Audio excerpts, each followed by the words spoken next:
There's a little forest at the edge of town. There are different kinds of trees and mammals, plants, insects, rocks, a little stream, a few salamanders, mushrooms. There are lots of kinds of life and earth elements, and they are each just one part of the big forest picture. All things in a forest depend on other things in the forest. I mean, you couldn't ever have just trees and nothing else, right? So in this normal New England forest, there are eastern gray squirrels, eastern chipmunks, and they always had a relationship where they weren't really friends, but they certainly weren't enemies either. They all just did their work of making homes and collecting food and raising baby squirrels and baby chipmunks. It's a little bit dangerous to be a smallish rodent. You know who wants to eat squirrels and chipmunks? Everyone. Well, not everyone, but lots of carnivores like hawks, coyotes, bobcats, owls, foxes, eagles, fishers, and others. So you have to pay really close attention to your surroundings if you're a squirrel or a chipmunk. Yeah. And squirrels and chipmunks don't eat each other. They don't eat each other, but they do have really similar diets. And one thing they both especially love is acorns. Luckily, there's usually enough food for all of them, and they always lived right next to each other without much trouble. These little creatures actually help each other when there are predators around who might eat them. Squirrels and chipmunks both make special alarm sounds when danger is present. It only takes one chipmunk or squirrel to notice there's danger, and suddenly they sound an alarm and everyone takes shelter until the danger has passed. That's a pretty good system, right? In this forest at the edge of town, there was a red fox who started to get frustrated that the delicious squirrels and chipmunks would all run to safety before he could get at them. Fox tried and tried to sneak up, but he was always spotted and couldn't quite get any of those tasty little animals. Now, you may have heard that red foxes are clever. This one was quite clever indeed. Fox made a plan and shared the plan with Crow, who's also quite clever. Crow won't really hunt for squirrels and chippies, but if you're offering a nice rodent dinner that's all ready to eat, then Crow is first in line for that. So Fox and Crow made the plan and waited for nighttime. When the squirrels and the chippies were all tucked into their drays and burrows, Fox and Crow went into the little forest and they collected all the acorns and they gathered them up and took them out of sight. And when the squirrels and chippies woke up with the sun, they shook out their fluffy tails as usual, they rubbed their little rodent eyes, and they said their good mornings to their families.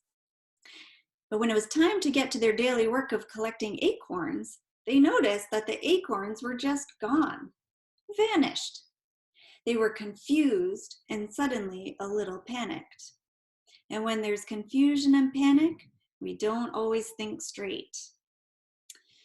Crow flew in and landed on a high branch near a panicked squirrel. Crow whispered to it, "Psst, looking for acorns? I saw those little chipmunks racing to hoard them while you were sleeping." The squirrel looked at Crow. "Really? Why? And where did they put them?" "Probably in those weird little burrows they sleep in. It's just not normal that they should make their homes on the ground. No wonder ground predators are attracted to this area. Makes it dangerous for you when you're down there collecting food." Well, Crow flew off and the squirrel went to tell the others. Crow landed on the ground near a frantic chipmunk and whispered, "Psst, looking for acorns?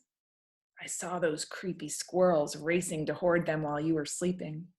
They put them all up in their trees. It's just not normal to build homes up there, attracting the flying predators. They make life so dangerous for you." You can probably imagine things got a bit nasty between the squirrels and the chipmunks after this. They all thought the other one was to blame for taking all the acorns and for making their lives so dangerous. They started regularly yelling at each other, pushing each other around. They held protests and rallies to try to get each other banned from the forest. All this focus on being angry and afraid made them forget to watch carefully for predators. And so there was no alarm sounded when Fox came in and started scooping up squirrels and chippies.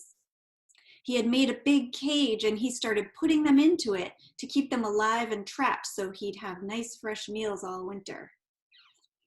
He went back and forth for an hour or so, scooping up all the fighting rodents who weren't noticing him and filling the cage. By the time the squirrels and chippies who hadn't been scooped up noticed what was happening, the cage was full of lots of their family members and friends. "Look what you did." "Me? No, this is your fault."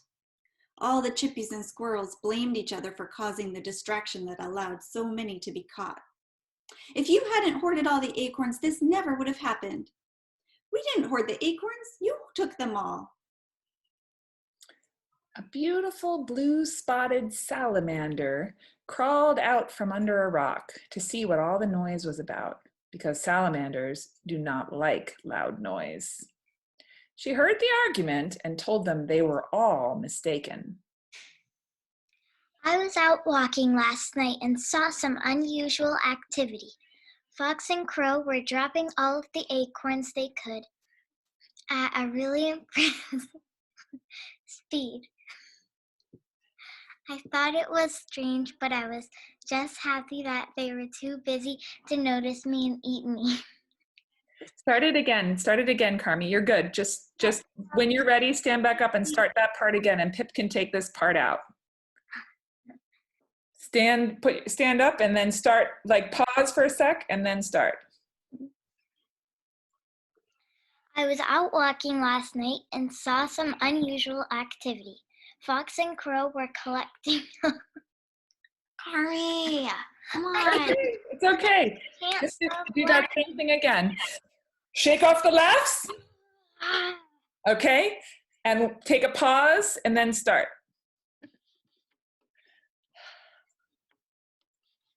Okay, you're good. I can't stop laughing. I was out walking last night and saw some unusual activity. Fox and Crow were collecting all of the acorns they could at a really impressive speed. I thought it was strange, but I was just happy that they were too busy to notice me and eat me, so I continued on my way. You all are blaming each other for something that Fox and Crow did. Now they've taken your friends and families, and still you blame each other. This news was heavy and upsetting, and they were so sorry. The squirrels and chippies looked at each other and they felt their hearts squeeze a bit. Then they made a quick plan and they worked together to weave a giant sack out of roots and grass. They took that sack in the direction that the salamander said Fox and Crow had taken the acorns, and they found the stash of beautiful nuts. They filled the sack to the top, and working all together, they pulled that giant sack to where Fox had the cage. When they got close, they could see the cage and Fox and Crow. They carefully and quietly pulled the sack all the way up a big tree. One squirrel stayed at the bottom of the tree, and when the sack was in place, the squirrel made squirrely noises. Fox and Crow heard the sounds and went to make sure the squirrel wouldn't set the others free. When Fox and Crow were almost at the tree, the squirrel ran up the tree and the rodents emptied that sack of acorns right down onto the heads of Fox and Crow, who were knocked right out. Squirrels and chipmunks raced to break the cage and set everyone free. And they all got back to their forest community before Fox and Crow woke up to find the cage empty and broken. After that, all the eastern chipmunks and eastern gray squirrels went back to helping each other in their community. Only now, they actually were friends and not just neighbors.